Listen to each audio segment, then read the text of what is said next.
सास, माँ, बहू और बेटी। नहीं नहीं, ये कहानी इन सारे के सारे रिश्तों की नहीं, बल्कि दो रिश्तों में ही सभी रिश्तों के होने की है। अरे बहू, मेरे और तेरे ससुर जी की रोटी मत बनाना, मैं बना लूंगी, दिन तक ठंडी हो जाती है। बहू जो कि एक वर्किंग लेडी थी। नहीं नहीं माँ जी, मैं अच्छे से कपड़े में लपेट देती हूँ ना, आप क्यों मेहनत करेंगी, माइक्रोवेव में गर्म कर लेना। अरे नहीं बहू, मेहनत मत कर, वैसे भी ऑफिस में कम मेहनत होती है क्या, जा रहने दे। लेकिन बहू मानती नहीं, वो सास ससुर की रोटी बनाकर ही जाती है। दोपहर में खाने के वक्त ससुर जी कहते हैं, अरे बहू को रोटी बनाने के लिए क्यों मना कर दिया, क्या हो गया, ठंडा ही तो खाते आए हम लोग हमेशा से। अरे वो क्या है ना, सुबह ऑफिस जाती है, घर का सारा काम करने में वक्त लग जाता है, अरे थकती है वो अलग, तो मैंने सोचा बहाने से ही थोड़ा कम काम करवाऊं। ससुर मुस्कुरा रहे होते हैं। ये तो अच्छा है, बहू को समझना जरूरी है। वक्त बीत रहा था, घर में सब खुश थे कि एक दिन, माँ जी आप शाम को थोड़ा टहलने निकला करें, घर पर रह रहकर हड्डियां जाम होती है, पापा को भी ले जाया करिए, मैं वक्त पर तो आ जाती हूँ। बहू ठीक 5 बजे ऑफिस से घर आ जाती है। फिर चाय नाश्ता बनाकर सास ससुर के साथ बैठती, उन लोगों को सारा दिन का हाल बताती। रात को पति घर आता है। क्या बात है बेटा, ऑफिस से आकर कभी हम लोगों के साथ भी बैठा कर।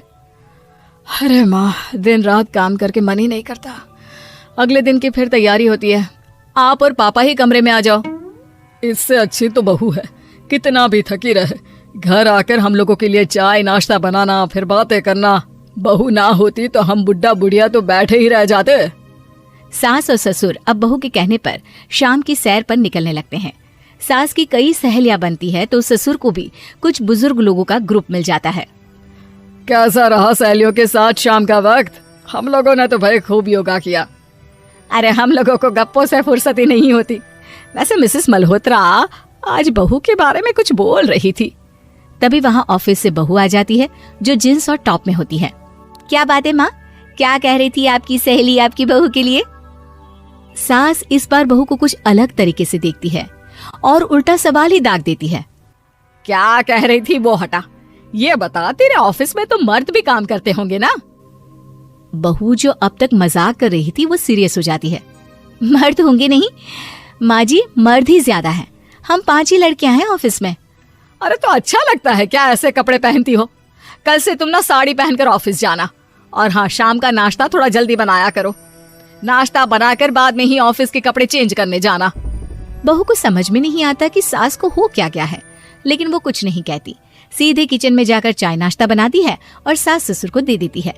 अगले रोज बहू ऑफिस के लिए तैयार होती है तो खूब सुंदर सी साड़ी पहनती है और ऑफिस के लिए निकलने से पहले सास और ससुर के पैर छूती है और निकल जाती है। क्या बात है, आज मेधा के ऑफिस में लग रहा है कोई फंक्शन है। अच्छा, पता नहीं, मुझे तो बताया नहीं, वैसे तो सारी बात करती रहती है। अरे देखा नहीं कैसे साड़ी पहनकर जा रही थी? अरे वो तो मैंने ही बोला है उसे। अरे अच्छा लगता है क्या रोज रोज ऐसे सूट या जींस में जाना? बहू हो, बहू बनकर रहो, और आप भी ना मेधा मेधा मत किया करिए, बहू बोला करिए, सर पर चढ़ जाएगी तो दिक्कत हो जाएगी।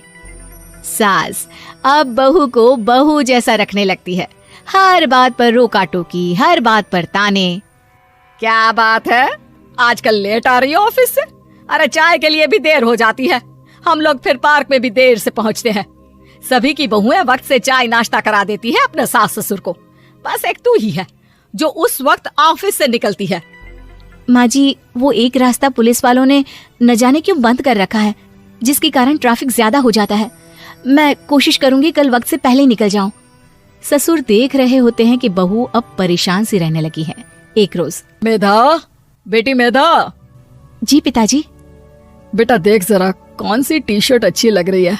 वो क्या है ना, शाम को सब बदल बदल कर टी शर्ट पहनते हैं, मैं भी सोच रहा हूँ कि आज कुछ अच्छा सा पहन कर जाऊं। हाँ पिताजी, ये सही है, ये लाल वाली ना बहुत जचेगी आप पर, मेरे पापा पर भी डार्क रंग बहुत जचता है। क्या चल रहा है? अरे ससुर के सामने घूंघट तो छोड़ो, ऊपर से रंग बताया जा रहा है टी शर्ट का। अरे बहू, कोई संस्कार दिए नहीं है क्या तेरी माँ ने? बहू इस बार बहुत निराश हो जाती है, वो वहां से तुरंत अपने कमरे में चली जाती है। अब बहू घर का सारा काम करती, ऑफिस जाती, लेकिन साड़ी और सर पर पल्ला लेकर। एक बार पड़ोसन उनके घर आती है। वाह सुमित्रा बहन, बहू का तो रूप ही बदल दिया।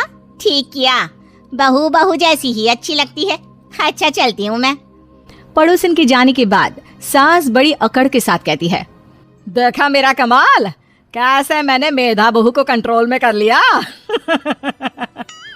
अब बारी ससुर के बोलने की थी। हाँ सुमित्रा, बिल्कुल ये काम तो किया है तुमने, लेकिन कभी सोचा क्या खो दिया? क्या खो दिया? मैंने तो कुछ नहीं खोया जी। खोया है, पहले बहू जब ऑफिस जाती तुम्हारे पैर छूकर तुम्हें गले लगाती, लेकिन अब सिर्फ पैर छूती है। हाँ जी, ये बात तो आप ठीक बोल रहे हैं। पहले घंटों हम लोगों से बात करती, कमरे में ना जाती, ऑफिस से आते ही खुद की चाय, खाना, नाश्ता सब हम लोगों के साथ करती, सारी बात बताती। लेकिन क्या तुम्हें पता है, बहू की तबीयत खराब चल रही है, वो माँ बनने वाली है। ये बात मुझे बेटे ने बताई कि तुम्हें बता दूं। अब सास की आंख में आंसू थे। वो समझ गई थी कि लोगों के कहने में आकर उसने क्या खो दिया। शाम को बहू घर आती है तो माँ किचन में पकोड़े तल रही होती है। अरे माँ जी, आप रहने दीजिए ना, मैं आ तो रही थी। अरे नहीं, जा तू चेंज कर ले, मैं नाश्ता और चाय टेबल पर ही लगा रही हूँ मेधा। सास के मुंह से अपना नाम सुनकर बहू को बहुत अच्छा लगता है। माँ जी, कोई गलती हो गई है क्या? मेरे होते हुए आप काम करे, ये ठीक नहीं है। संस्कारी और समझदार बहू सास को माँ समझती है, लेकिन सास की बेवकूफी उसे सास ही बनाकर रखती है। बहू, मुझे भी थोड़े संस्कार और समझदार बनने का मौका दे, जिससे मैं भी बहू नहीं बेटी को देखूं तुझ में। और हाँ, मेरा होने वाला पोता क्या कहेगा कि दादी ने तो मेरी माँ को बहुत परेशान किया। बहू सास को गले लगा लेती है। नहीं माँ जी, वो कहेगा कि माँ।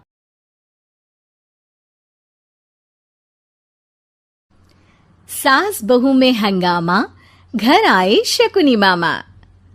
सुबह सुबह सास अपने भाई को फोन लगाती है।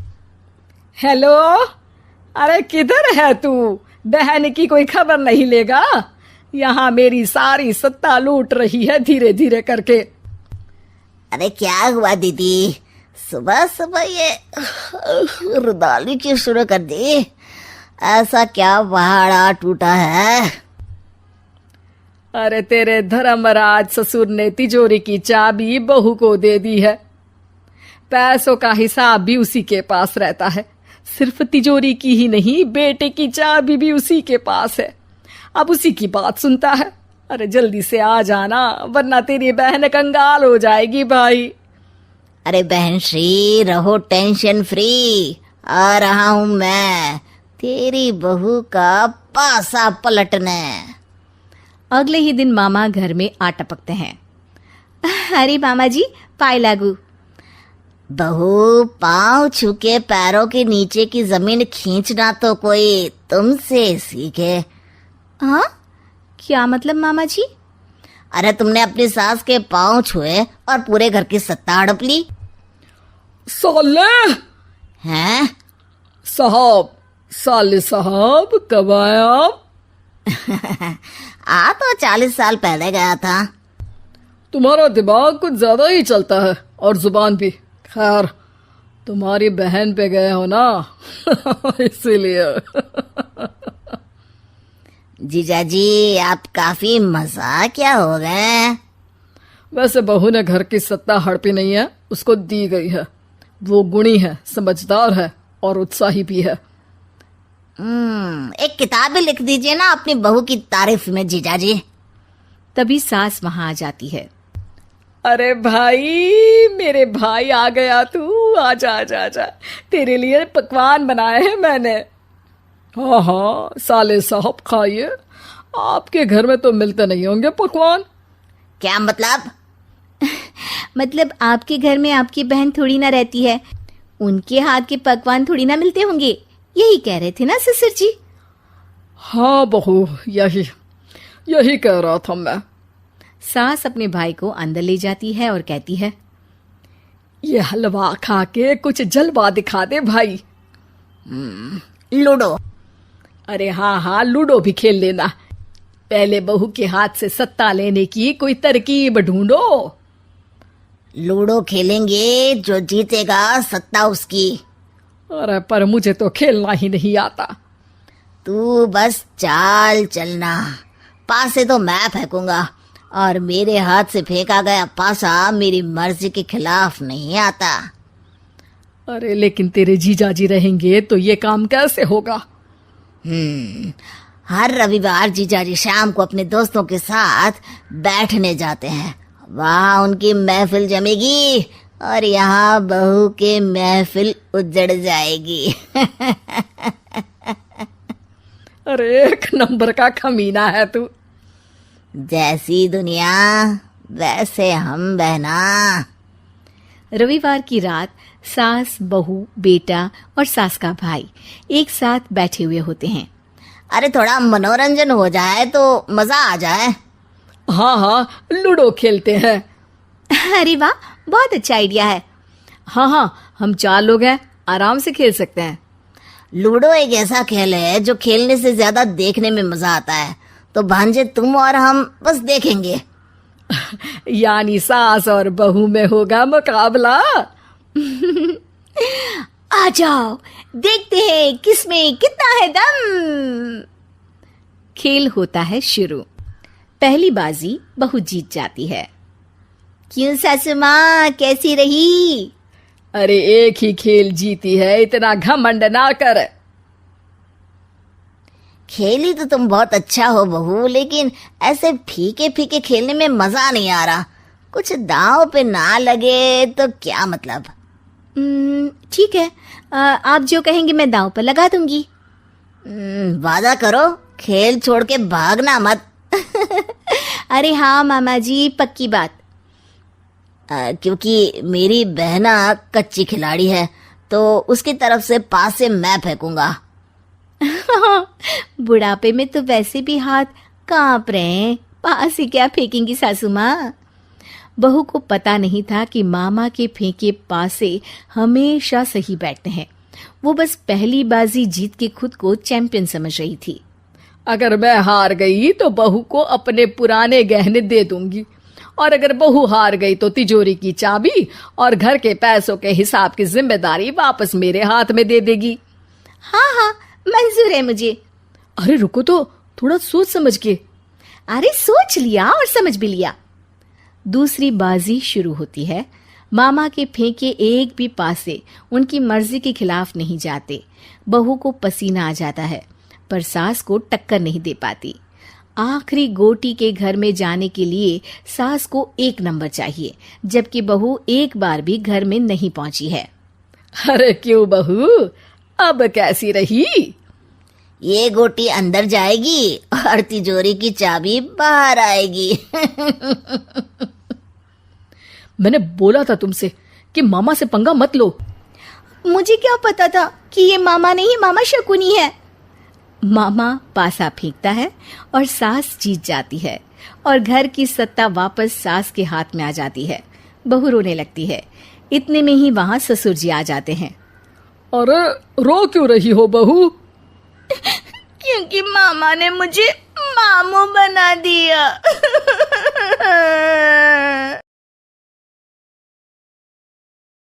सासू माँ की नई सहेली।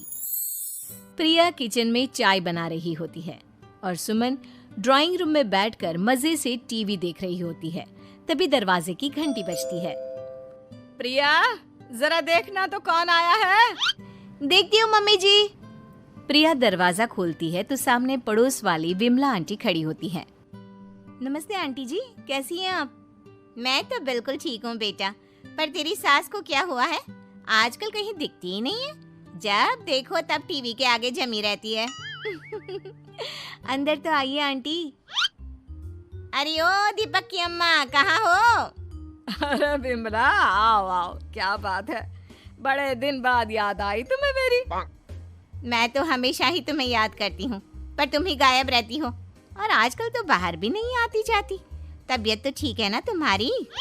अरे तबीयत को क्या होना है, इस उम्र में तो कुछ ना कुछ लगा ही रहता है। मेरी छोड़ो, तुम ये बताओ कि क्या चल रहा है गली मोहल्ले में।